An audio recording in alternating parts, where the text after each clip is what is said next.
Hello again guys, it's Landro here, Disc Priest off of the Wildhammer EU server. I'm going to make a little video today discussing some of the macros I've got, how they're beneficial, how they can optimize your gameplay as a Disc Priest, and why you should really have them. Anybody who's seen any of my previous videos will know that I am an Atonement spec Disc Priest, thus a very large portion of my healing will come by Holy Fire and Smite that I cast offensively on a target, which will then proc Atonement, which then mirrors the damage into a heal on a nearby target. This method of healing is much more viable since Kata 4.3 has come, because they've increased the range of the Atonement, so it takes into account the hitbox of your target. So if you're hitting somebody with a huge hitbox, then the range of Atonement is very good. It can hit a lot more people than what it previously could. You do need to invest in Evangelism and Archangel, 3 talent points there and 2 in Atonement, which is obvious. It stacks 5 times Evangelism, and then you can consume it to give you a small banner return and a substantial boost to your healing, 15% when it's consumed at 5 stacks. So here are the 2 macros that I use for Holy Fire and Smite. Now, they're very simple macros. All it means is when I press them, it will make my current target my focus, and it will then start casting Holy Fire or Smite.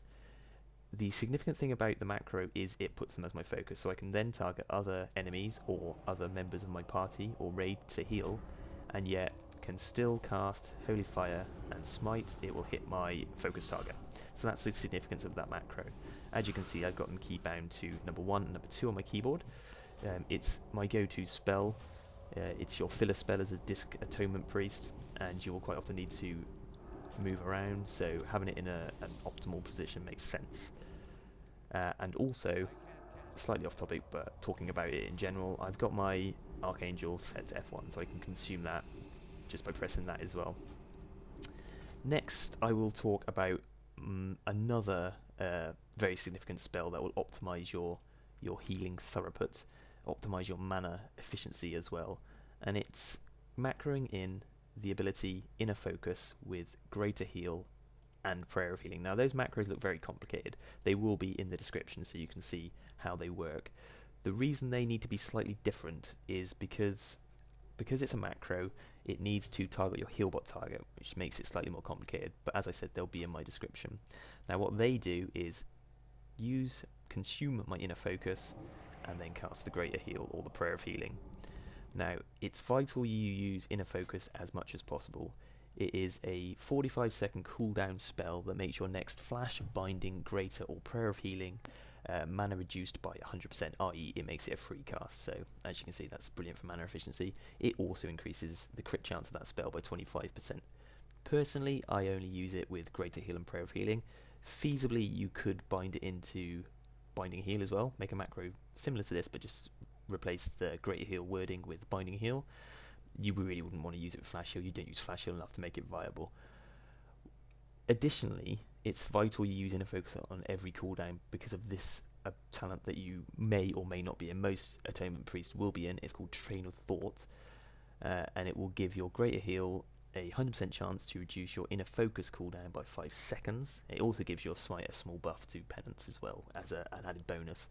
So what that means is those macros, Greater Heal, it will use Inner Focus every time, so I know I'm getting the full benefit of that spell.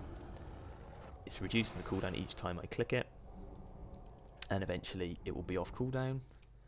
And I've also got it built into Prayer of Healing, so what I'll do is I'll wait a second and then I will show you that by casting Prayer of Healing it also consumes it. Very beneficial. There's a slight, the way you have to put a macro into Healbot I will explain on another video, but it's relatively simple. Additionally, the next button I will show you, the next macro I will show you, is my Power Word Barrier macro. Very simple. Anybody who uses Power Word Barrier will tell you how frustrating it is when suddenly the area you want to place it will disappear.